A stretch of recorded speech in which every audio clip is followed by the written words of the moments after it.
Hello everyone. நம்ம human values and எத்திக்ஸ்ல unit 1 பார்த்துட்டு இருக்கோம்.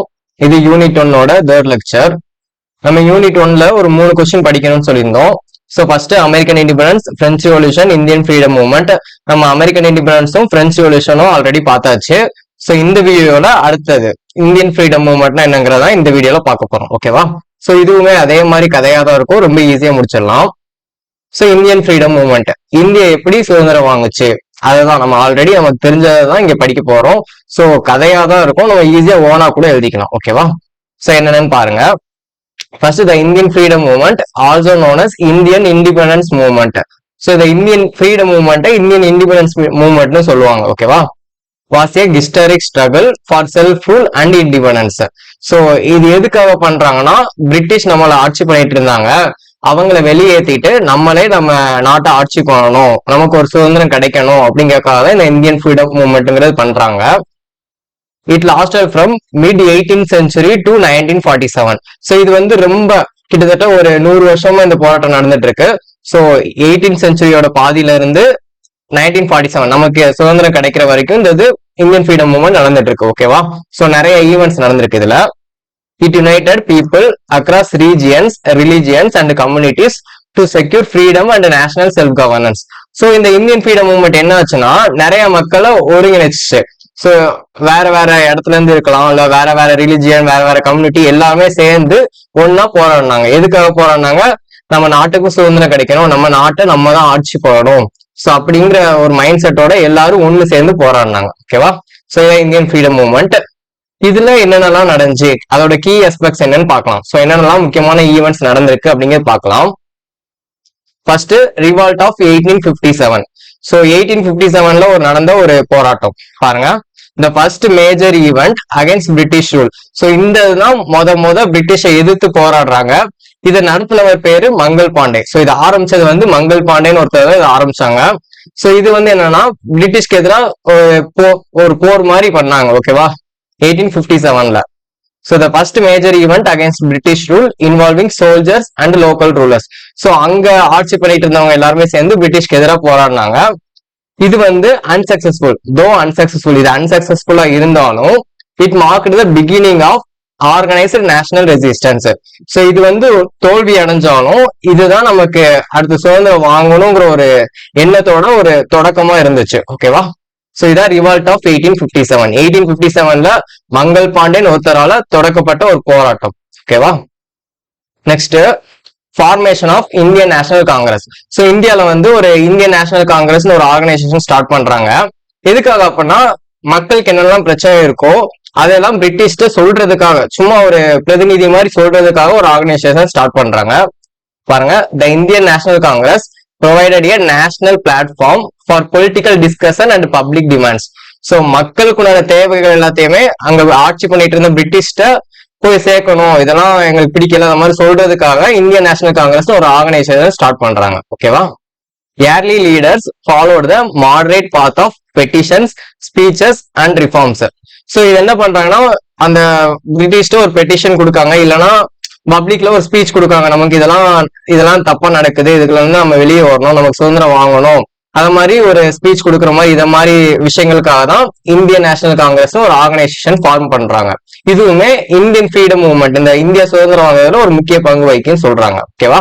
ஸோ இதான் formation of Indian National Congress. Next mass mobilisation. So mass mobilisation என்ன அர்த்தம்னா, நமக்கு இந்தியா சுதந்திரம் வந்து ஈஸியா கிடைக்கல, நிறைய லட்சக்கணக்கான மக்கள் ஒண்ணு சேர்ந்து போராடினதுனால்தான் நமக்கு சுதந்திரம் கிடைச்சிருக்கு. அப்படிங்கிற பேர் தான் மாஸ் மொபிலைசேஷன். ஓகேவா? Indian freedom struggle depended heavily on public participation. So சாதாரண மக்கள் சேர்ந்து போராடுறதான் சார்ந்து இருந்திருக்கு இந்த இந்தியன் ஃப்ரீடம் ஸ்ட்ரகிள். ஓகேவா? Satyagraha, boycotts, marches and strikes mobilized farmers, students, women and workers on a large scale. So satyagraha நடந்துச்சு. சத்தியகிரகா, அப்புறம் பாய்காட்ஸ்னா இது பிரிட்டிஷ் கொடுக்கறது எல்லாத்தையுமே நாங்க யூஸ் பண்ண மாட்டோம் அப்படின்ட்டு புறக்கணிக்கிறது, இல்ல ஏதோ ஸ்ட்ரைக்கா இருக்கட்டும், எல்லாமே எப்படி பண்றாங்கன்னா, நிறைய பேர் சேர்ந்து ஒரு ஸ்டூடெண்ட்ஸ், விமன், ஃபார்மர்ஸ், இத மாதிரி எல்லாருமே சாதாரண மக்கள் எல்லாரும் சேர்ந்து ஒன்னா போராடுறாங்க. இதுதான் மாஸ் மொபிலைசேஷன் சொல்றாங்க. ஸோ இப்படி எல்லாருமே சேர்ந்து போராடினால்தான் நமக்கு ஃப்ரீடம் கிடைச்சிச்சு. ஸோ ஃப்ரீடம் கிடைக்கிறது ஒரு முக்கியமான காரணமா இருந்துச்சு. சோ அதான் மாஸ் மொபிலைசேஷன். ஓகேவா? Next rise of nationalism. So பிரெஞ்சுல பார்த்த மாதிரியே தான் இங்கேயுமே நமக்கு தேசப்பற்றுன்னு ஒண்ணு வருது. நம்ம எல்லாரும் ஒரே நாட்டுல உள்ளவங்க, ஒரே தேசத்துல உள்ளவங்க, நமக்கு சுதந்திரம் வாங்கணும் அப்படின்ட்டு சாதாரண மக்களுக்கு இந்த தேசப்பற்று வருது. இதுவுமே நமக்கு இந்தியன் ஃப்ரீடம் மூவ்மெண்ட்ல ஒரு முக்கியமான பங்கா இருக்கு. பாருங்க, the movement built a strong sense of national identity among Indians. So இந்தியர்களுக்கு நம்ம இந்தியா இது நம்ம தான் ஆட்சி பண்ணணும், நம்மளாம் இந்தியர்கள் அப்படின்ட்டு ஒரு தேசப்பற்று கொண்டு வருது. People began to see themselves as one nation fighting for common freedom. So எல்லாரும் சேர்ந்து நம்ம எல்லாரும் ஒரே நாட்டுல உள்ளவங்க, நமக்கு எல்லாத்துக்குமே ஃப்ரீடம் கிடைக்கணும்ட்டு ஒரே எண்ணத்தோட போராடுறாங்க. சோ இதான் ரைஸ் ஆஃப் நேஷனலிசம், ஒரு தேசப்பற்றோட போராடுறாங்க. ஓகேவா? அடுத்து அஞ்சாவது, ரோல் ஆஃப் ரிவால்யூஷனரிஸ். பாருங்க, alongside non violent movements. Non வயலண்ட்னா அமைதியா போராடுறாங்க. சோ அதுக்கு சைட்லயே சுபாஷ் Chandra Bose form the Indian national army to fight the British through armed struggle. So ஒரு பக்கம் அமைதியா போராடுறாங்க, அகிம்சை வெளியில போராடுறாங்க, இருந்தாலுமே சுபாஷ் சந்திர போஸ் என்ன பண்ணாருன்னா நமக்கு இந்தியன் நேஷனல் ஆர்மின்னு ஒண்ணு ஃபார்ம் பண்ணி பிரிட்டிஷ்க்கு எதிராக போர் நடத்துறாங்க. ஓகேவா? இது இந்தியன் ஃப்ரீடம் மூவ்மெண்ட்ல ரொம்ப ரொம்ப முக்கியமான பங்கு வச்சுச்சு. சோ அகிம்சையில போராடினாலுமே நம்ம போர்லயுமே நம்ம போராடணும் அப்படின்ட்டு சுபாஷ் சந்திர போஸ் தான் ஒரு பெரிய ஆர்மி கிரியேட் பண்ணி நிறைய இதுல இருந்து படையெல்லாம் திரட்டி பிரிட்டிஷ்ட போராடுறாங்க. Their sacrifice and courage inspired millions to fight for the freedom. So அவங்களோட தியாகம் இருக்கலாம், அவங்களோட தைரியம் தியாகம் எல்லாமே லட்சக்கணக்கான மக்களை நமக்கு சுதந்திரம் வாங்கணும், நம்மளாலையும் போராட முடியும்ட்டு போராட வச்சுச்சு. ஓகேவா?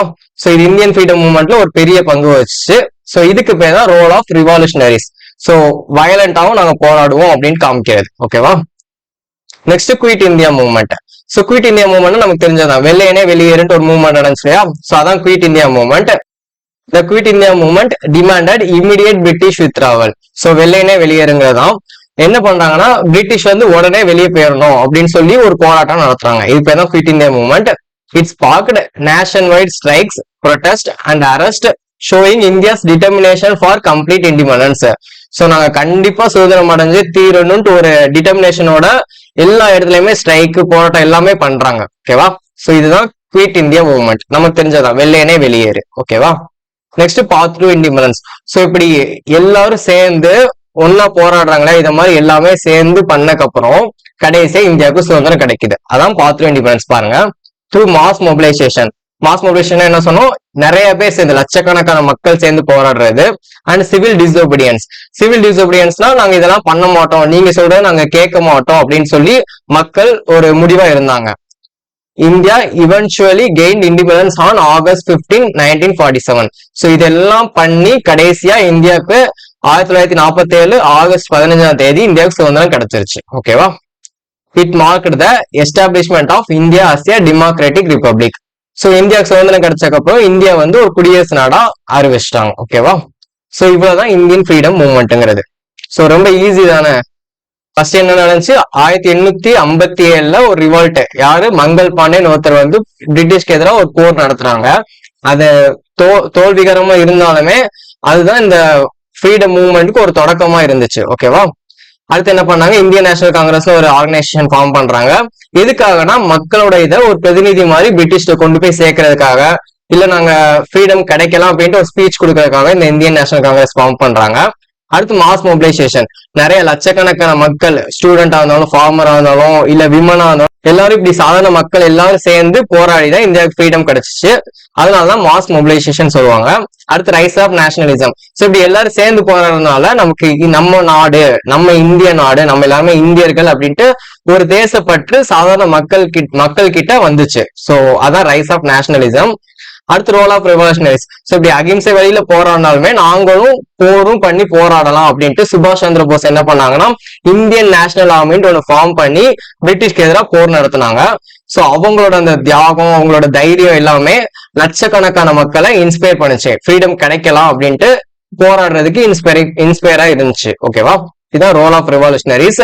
அடுத்து குயிட் இந்தியா மூவ்மெண்ட். பிரிட்டிஷ் வந்து உடனே வெளியேறணும் அப்படின்ட்டு வெள்ளையனே வெளியேறுன்ட்டு ஒரு மூவ்மெண்ட் நடத்தினாங்க. நாடு ஃபுல்லா எல்லா இடத்துலயுமே மக்கள் வந்து போராட்டம் பண்ணாங்க. சோ எங்களுக்கு கண்டிப்பா இண்டிபெண்டன்ஸ் கிடைச்சே ஆகணும்னு போராட்டம் பண்ணாங்க. அது குயிட் இந்தியா மூவ்மெண்ட்.